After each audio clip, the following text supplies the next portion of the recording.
अक्सर आप लोग परमाणु निरस्त्रीकरण के बारे में सुनते रहते होंगे। अभी हाल ही में 2024 का जो नोबेल शांति पुरस्कार दिया गया ना, ये जापान में परमाणु बम से प्रभावित लोगों के कल्याण में लगे संगठन निहोन हिडांको को परमाणु मुक्त विश्व प्राप्त करने हेतु किए गए प्रयासों के लिए प्रदान किया गया है।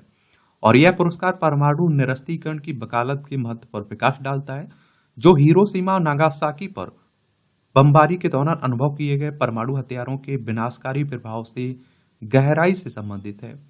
आप लोगों को मालूम होगा, इतिहास अगर आप लोगों ने पढ़ा है, कि अमेरिका ने जापान पर परमाणु बम गिराए थे। कहां कहां? हिरोशिमा नागासाकी पर। उसका कहते हैं कि विनाशकारी प्रभाव अभी भी देखा जाता है। और वर्तमान की अगर हम लोग बात करें ना परमाणु हथियारों की, तो कहते हैं कि परमाणु हथियार इस तरह के बन चुके हैं दुनिया में कि इस पृथ्वी को कई बार नष्ट किया जा सकता है।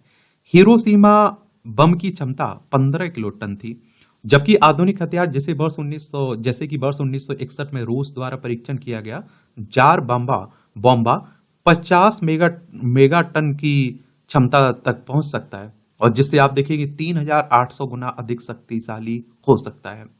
और आधुनिक परमाणु शस्त्रागार में न केवल बड़े पैमाने पर सामरिक हथियार शामिल हैं, बल्कि युद्ध में उपयोग के लिए डिजाइन किए गए सामरिक हथियार भी शामिल हैं, जिससे परमाणु युद्ध को का खतरा बढ़ जाता है। एक तो नोबेल शांति पुरस्कार के बारे में याद रखिए, 1901 से इसकी शुरुआत हुई थी। अल्फ्रेड नोबेल की वसीयत के हिसाब से दिया जाता है ना। और परमाणु अगर शस्त्र की बात करें, परमाणु बम की बात करें, तो नाभिकीय ये विस्फोटक उपकरण है जो नाभिकीय अभिक्रियाओं से अपनी विनाशकारी शक्ति प्राप्त करता है। अब बात आती है कि ये परमाणु निरस्त्रीकरण क्या है, आखिर इसके बारे में बात करेंगे। परमाणु निरस्त्रीकरण हेतु कौन से ऐतिहासिक प्रयास किए गए हैं, उन पर भी बात करेंगे। परमाणु हथियारों के खिलाफ संधियां कौन कौन सी हैं, उन्हें भी देखेंगे। परमाणु प्रसार और परमाणु निरस्त्रीकरण के लिए विभिन्न रूपरेखाएं क्या हैं, उनके बारे में भी जानेंगे।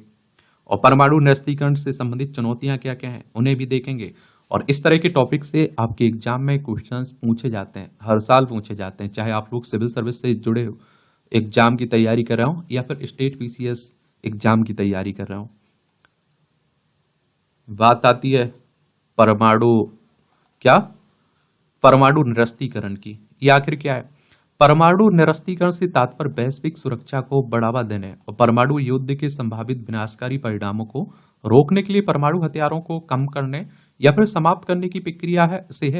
और इसमें परमाणु शस्त्रागार को नियंत्रित करने और अंततः समाप्त करने के उद्देश्य से कई प्रयास शामिल हैं, और जिनका अंतिम लक्ष्य परमाणु मुक्त विश्व प्राप्त करना है।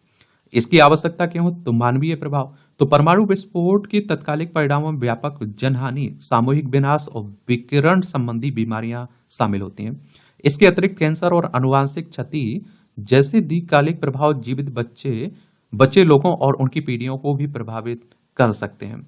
कहते हैं कि इसका प्रभाव कई सालों तक बना रहता है अगर कहीं परमाणु बम गिराया जाता है।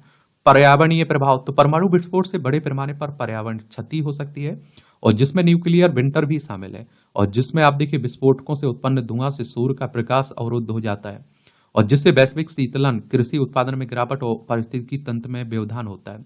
नैतिक दृष्टिकोण।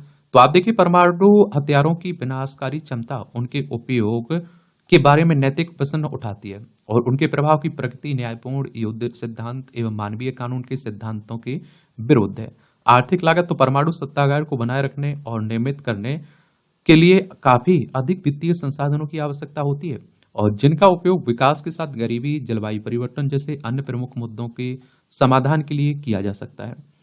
अगर बात करें परमाणु निरस्त्रीकरण हेतु कौन कौन से ऐतिहासिक प्रयास किए गए हैं, तो परमाणु हथियार अप्रसार संधि, एनपीटी के नाम सुना है ना, एनपीटी का नाम। तो परमाणु हथियारों के प्रसार को रोकने और निरस्त्रीकरण को बढ़ावा देने के लिए 1970 में एनपीटी को लागू किया गया था। परमाणु हथियार अप्रसार संधि को लागू किया गया था।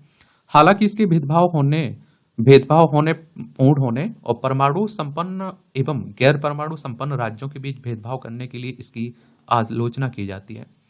व्यापक परमाणु परीक्षण प्रतिबंध संधि, सीटीबीटी के बारे में सुने होंगे। हालांकि अभी तक पूरी तरह से यह लागू नहीं हुई है, लेकिन सीटीबीटी के तहत सभी परमाणु विस्फोटकों पर प्रतिबंध लगाया गया है, और जिसका उद्देश्य नए हथियारों के विकास पर रोक लगाना है। परमाणु हथियार निषेध संधि। तो टीपीएनडब्ल्यू के तहत किसी भी परमाणु हथियार गतिविधि में भाग लेने पर प्रतिबंध लगाना शामिल है। और इनमें परमाणु हथियारों का विकास, परीक्षण, उत्पादन, अधिग्रहण और आप देखेंगे कि कब्जा, भंडारण, उपयोग या फिर उपयोग की धमकी ना देने संबंधी वचनबद्धताएं भी शामिल हैं इसमें। देखिए, अगर हम लोग परमाणु हथियार के खिलाफ जो संधियां हैं उनकी बात करें, तो परमाणु हथियार पृथ्वी पर सबसे खतरनाक हथियार, एक ऐसा बम या मिसाइल जिसमें विस्फोट के लिए परमाणु ऊर्जा का उपयोग किया जा सकता है, ये परमाणु हथियार होता है। परमाणु हथियार या तो परमाणु विखंडन, परमाणु बम या फिर परमाणु संलयन यानी कि हाइड्रोजन बम द्वारा ऊर्जा निर्मुक्त हो जाती है, जारी करते हैं। केवल एक परमाणु हथियार भी इतना शक्तिशाली होता है कि वह एक पूरे शहर को नष्ट करते हैं, संभावित रूप से लाखों लोगों को मारने, प्राकृतिक पर्यावरण, भविष्य की पीढ़ियों के जीवन को खतरे में डालने की क्षमता रखता है। द्वितीय विश्व युद्ध के दौरान 1945 में अमेरिका द्वारा पहली और आखिरी बार इसका इस्तेमाल हिरोशिमा और नागासाकी पर किया गया था। परमाणु हथियार आप्रसार संधि की अगर आपको जो बात बता रहा हूं 1970 में हुई थी, एनपीटी। इसका उद्देश्य है कि परमाणु हथियारों और इसकी तकनीक के प्रसार को रोकना, परमाणु ऊर्जा के शांतिपूर्ण उपयोग को बढ़ावा देना, परमाणु निरस्त्रीकरण के लक्ष्य को आगे बढ़ाना। इसके सदस्य देशों की बात करें तो 191 हैं, जिसमें 5 परमाणु हथियार संपन्न अमेरिका, रूस, ब्रिटेन, फ्रांस और चीन भी शामिल है। परमाणु हथियार संपन्न देश तो जिन्हें 1 जनवरी 1967 से पहले परमाणु हथियार या परमाणु विस्फोटक उपकरण का निर्माण और विस्फोट किया गया था, उन्हें परमाणु हथियार संपन्न देश माना जाता है। इसके महत्व की बात करें तो परमाणु संपन्न देशों द्वारा निरस्त्रीकरण के लक्ष्य के लिए एकमात्र बाध्यकारी संधि है। भारत और परमाणु अप्रसार संधि की बात करें तो भारत, पाकिस्तान, इजराइल, उत्तर कोरिया, दक्षिण सूडान के साथ सदस्य नहीं है। भारत इसका सदस्य नहीं है। भारत एक भेदभावपूर्ण निरस्त्रीकरण नीति के रूप में इसका विरोध भी करता है। भारत की नीति परमाणु हथियार संपन्न देशों के खिलाफ पहले उपयोग नहीं और गैर परमाणु संपन्न देशों के खिलाफ कोई उपयोग नहीं है। भारत ने कहा कि भैया पहले से हम उपयोग नहीं करेंगे, उन देशों के खिलाफ तो करेंगे ही नहीं जिनके पास परमाणु हथियार नहीं है। एनपीटी की समीक्षा सम्मेलन तो संधि के क्रियान्वयन की पंचवर्षीय समीक्षा करता है। चलिए, तो हम लोग एनपीटी के सदस्य नहीं है, ये जरूर याद रखिएगा। और व्यापक परमाणु संधि पर परीक्षण प्रतिबंध संधि जो आप देखते हैं कि 1996 में लागू हुई थी, सीटीबीटी की जो बात की ना, इसका उद्देश्य है हर जगह और सभी के द्वारा किसी भी प्रकार के परमाणु विस्फोटकों पर प्रतिबंध लगाना। और समझौते की बात करें तो जेनेवा में 1996 में निरस्त्रीकरण पर सम्मेलन के दौरान यूएनजीए द्वारा अपनाया गया था।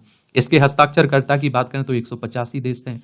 संधि लागू नहीं है। परिशिष्ट 2 में सूचीबद्ध सभी 44 राज्यों द्वारा इसकी पुष्टि करने के बाद संधि लागू होगी। संधि पर बातचीत और अपनाए जाने के समय परमाणु सुविधाएं रखने वाले राज्य 44 में से 36 देशों ने पुष्टि की है। पुष्टि न करने वाले 8 परिशिष्ट 2 के देश चीन हो गया, उत्तर कोरिया हो गया, मिस्र हो गया, Bharat, Iran, Israel, Pakistan, America हो। भारत, उत्तर कोरिया, पाकिस्तान ने भी इस संधि पर हस्ताक्षर नहीं किए हैं। सीटीबीटी संगठन संधि को बढ़ावा देता है ताकि यह लागू हो सके। मुख्यालय इसका वियना में है। कहाँ है? वियना में है। मिसाइल प्रौद्योगिकी नियंत्रण व्यवस्था एमटीसीआर जो 1987 में लागू हुई थी। एमटीसीआर एक अनौपचारिक और स्वैच्छिक साझेदारी है, कानूनी रूप से बाध्यकारी नहीं है। 1987 में G7 देशों द्वारा स्थापित किया गया था। इसका उद्देश्य गैर सदस्य देशों को 500 किलोग्राम विस्फोटकों के साथ 300 किलोग्राम या उससे अधिक दूरी तक मार करने में सक्षम खतरनाक मिसाइलों, अन्य हथियारों या फिर उपकरणों के निर्माण पर प्रतिबंध लगाना। एमटीसीआर सैंडियों की बात करें तो सैंडी एक सभी रॉकेट और यूएवी सिस्टम, और ये आप देखिए इस प्रकार की वस्तुएं बिना किसी शर्त के निर्यात से इनकार की सशक्त धारणा के अधीन है। इस तरह की वस्तुओं को निर्यात से इनकार करने की बिना शर्त मजबूत धारणा के अधीन किया जाता है। सैंडी 2 की बात करें तो कम संवेदनशील, दोहरे उपयोग वाली मिसाइल संबंधित घटक तथा अन्य पूर्ण मिसाइल प्रणाली, और इसका निर्यात लाइसेंस की आवश्यकताओं के अधीन है। इसके सदस्य की बात करें तो 35 देश हैं। भारत को वर्ष 2016 में एमटीसीआर में 35वें सदस्य के रूप में शामिल किया गया था। चीन सदस्य नहीं है इसका। सदस्यों पर बाध्यकारी तो गैर सदस्यों को एमटीसीआर द्वारा नियंत्रित मिसाइलों और यूएवी प्रणालियों की आपूर्ति पर रोक। 1992 में दायरे को व्यापक विनाश के सभी हथियारों, परमाणु, रासायनिक और जैविक तक विस्तृत कर दिया गया। सचिवालय की बात करें तो कोई औपचारिक सचिवालय नहीं है। फ्रांस में एमटीसीआर के संपर्क बिंदु के रूप में कार्य करता है। भारत के लिए इसके महत्व की बात करें तो हाई एंड मिसाइल तकनीक खरीद सकता है। अन्य देशों के साथ यूएवी के विकास के लिए संयुक्त कार्यक्रम शुरू कर सकता है। एमटीसीआर और यूएन की बात करें संयुक्त राष्ट्र की तो संयुक्त राष्ट्र यूनाइटेड नेशंस की बात हो रही। 24 अक्टूबर 1945 में स्थापना हुई थी। न्यूयॉर्क यूएसए में इसका हेडक्वार्टर देखने को मिलेगा। एमटी कोई औपचारिक संबंध नहीं है, लेकिन संयुक्त राष्ट्र के अप्रसार और निर्यात नियंत्रण प्रयासों के लिए प्रतिबद्ध है। एक तरह से ये अच्छी बात है। बात आती है परमाणु विस्तार और परमाणु निरस्त्रीकरण के लिए विभिन्न रूपरेखाएं क्या है। तो इसमें आप देखते हैं कि वैश्विक तो अंतर्राष्ट्रीय परमाणु ऊर्जा एजेंसी के बारे में सुना है। इसकी स्थापना के बारे में भी जरूर रखा करिएगा, इस तरह के संगठनों से भी क्वेश्चंस पूछ लेता है। इंटरनेशनल एटॉमिक एनर्जी एजेंसी की बात कर रहा हूं और इसकी स्थापना वियना ऑस्ट्रिया में देखने को मिलेगी। 29 जुलाई 1957 में इसकी स्थापना हुई थी। IAEA परमाणु समझौते के अनुपालन की निगरानी करने तथा यह सुनिश्चित करने में भूमिका निभाती है कि परमाणु प्रौद्योगिकी का उपयोग शांतिपूर्ण उद्देश्य के लिए किया जाए और क्षेत्रीय परमाणु हथियार मुक्त क्षेत्र, ये क्षेत्र जहां देश परमाणु हथियारों पर प्रतिबंध लगाने के लिए प्रतिबद्ध है, निरस्त्रीकरण की दिशा में महत्वपूर्ण प्रगति दर्शाते हैं। NWFZ का विस्तार वैश्विक प्रतिबंध के लिए गति देने में मदद कर सकता है। पहला NWFZ लैटिन अमेरिका में स्थापित किया गया था और ट्रालाटेलोल्को की संधि, गजब नाम है। भारत का रुख की अगर हम बात करें तो नो फर्स्ट यूज हमारी यही नीति है। भारत ने परमाणु हथियारों के संदर्भ में नो फर्स्ट यूज की प्रतिज्ञा ली है, लेकिन इसने हमला होने पर जवाबी कार्रवाई करने का अधिकार सुरक्षित रखा है कि भैया पहले से हम हमला नहीं करेंगे, लेकिन हम पर कोई अगर हमला करता है तो हम छोड़ेंगे क्यों उन्हें। NFU नीति का उद्देश्य निवारक व्यवस्था बनाए रखते हुए परमाणु संघर्ष के जोखिम को कम करना है। गैर परमाणु हथियार संपन्न देश के रूप में NPT में शामिल होने से अस्वीकार करना। भारत ने NPT पर हस्ताक्षर नहीं किए, तर्क दिया है कि यह भेदभावपूर्ण है क्योंकि यह संयुक्त राष्ट्र सुरक्षा परिषद के 5 स्थायी सदस्यों P5 को अपने परमाणु शस्त्रागार को बनाए रखने की अनुमति देता है, और जबकि इसके तहत अन्य देशों को परमाणु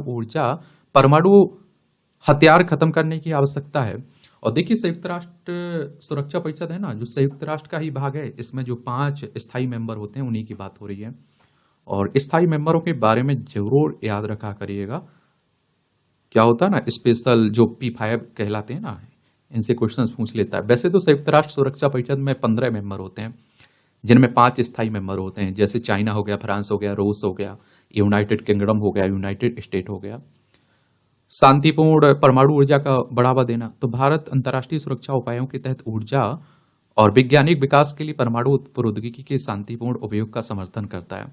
अन्य संबंधित पहल की बात करें तो वासेनार अरेंजमेंट ऑस्ट्रेलिया समूह, तो यद्यपि ये पहले प्रत्यक्ष तौर पर परमाणु निरस्त्रीकरण पर केंद्रित नहीं है और फिर भी ये परमाणु प्रसार को रोकने और वैश्विक सुरक्षा को बढ़ाने में सहायक है।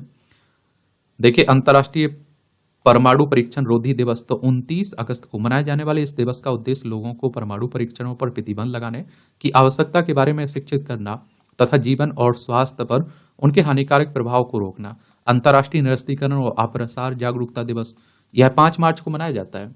और आप देखिए इसके तहत अंतर्राष्ट्रीय शांति एवं सुरक्षा बनाए रखने, नागरिकों की सुरक्षा करने और सतत विकास को बढ़ावा देने के लिए निरस्त्रीकरण पर ध्यान केंद्रित किया जाता है।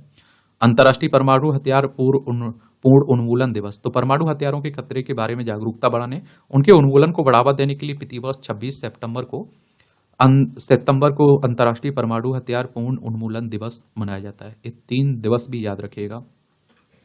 29 अगस्त को क्या मनाया जाता है? अंतर्राष्ट्रीय परमाणु परीक्षण रोधी दिवस। 5 मार्च को अंतर्राष्ट्रीय निरस्त्रीकरण और अप्रसार जागरूकता दिवस, और 26 सितंबर को अंतर्राष्ट्रीय परमाणु हथियार पूर्ण उन्मूलन दिवस। अब बात आती है परमाणु निरस्त्रीकरण से संबंधित चुनौतियां आखिर क्या क्या बनी हुई हैं। वैश्विक परिदृश्य, तो भू राजनीतिक प्रतिद्वंदिता, परमाणु हथियारों को कुछ राष्ट्रों द्वारा आक्रामकता के विरुद्ध निवारक के रूप में देखा जाता है और जिससे हथियारों की होड़ को बढ़ावा मिलता है। उदाहरण के लिए अमेरिका, रूस और पाकिस्तान जैसे परमाणु सशक्त संपन्न राष्ट्रों के बीच परमाणु हथियारों की होड़ से निरस्त्रीकरण के प्रयास जटिल होते हैं। कुछ देशों जैसे कि अमेरिका के पास NFU नीति का अभाव है, जो चीन और रूस जैसे देशों के लिए चिंता का विषय है, तथा इससे यह देश संभावित खतरों की प्रतिक्रिया में अपने परमाणु शस्त्रागार का विस्तार एवं आधुनिकीकरण करने के लिए प्रेरित होते हैं। सत्यापन और अब देखिए अनुपालन संबंधी, तो यह सुनिश्चित करना जटिल है कि देश निरस्त्रीकरण संधियों का पालन करे, क्योंकि परमाणु हथियार कार्यक्रम आमतौर पर गोपनीय रहते हैं और जिससे यह सत्यापन करना जटिल हो जाता है हथियारों को ठीक से नष्ट किया गया या नहीं। तकनीकी विकास, तो हाइपरसोनिक मिसाइलों के साथ मिसाइल रोधी रक्षा प्रणालियों और साइबर क्षमताओं जैसे कि नई प्रौद्योगिकियों की दौड़ में जटिलताओं से निरस्त्रीकरण प्रयास बाधित होते हैं। भारत का परिदृश्य क्या है? चीन पाकिस्तान गठजोड़, तो चीन का तेजी से परमाणु आधुनिकीकरण और पाकिस्तान पाकिस्तान के साथ उसकी सैन्य साझेदारी भारत के लिए दोहरी रणनीतिक चुनौती प्रस्तुत करती है। एक घटनाक्रम तथा वर्तमान सीमा तनाव दोनों मोर्चों पर के कारण भारत को विश्वसनीय प्रतिरोध सुनिश्चित करने के लिए अपनी परमाणु क्षमताएं बढ़ाने के लिए बाध्य होना पड़ रहा है। भारत का दोहरा दृष्टिकोण, तो भारत को वैश्विक निरस्त्रीकरण की वकालत करते हुए अपने परमाणु प्रतिरोध को संतुलित करने की चुनौती का सामना करना पड़ रहा है।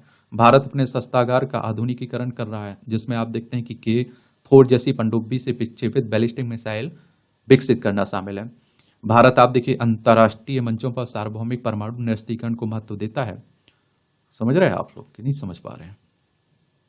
और औपचारिक शस्त्र निरंतर समझौते का अभाव, तो शीत युद्ध के दौरान अमेरिका और रूस के बीच में मौजूद द्विपक्षीय हथियार नियंत्रण संधियों के विपरीत भारत के पास अपने परमाणु पड़ोसियों के साथ औपचारिक हथियार नियंत्रण समझौते नहीं है। और आप देखते हैं कि ऐसे समझौतों का अभाव इस क्षेत्र में विश्वास निर्माण तथा परमाणु जोखिमों का प्रभाव प्रबंधन करने के प्रयासों को जटिल बनाता है। क्या बनाता है? जटिल बनाता है। तो इस तरह से आप देखेंगे ये कहानी जुड़ी हुई पूरी परमाणु हथियारों से और परमाणु निरस्त्रीकरण से। अब आपका कोई सवाल हो, मेरे लिए सुझाव हो, तो आप लोग जरूर बता सकते हैं। धन्यवाद।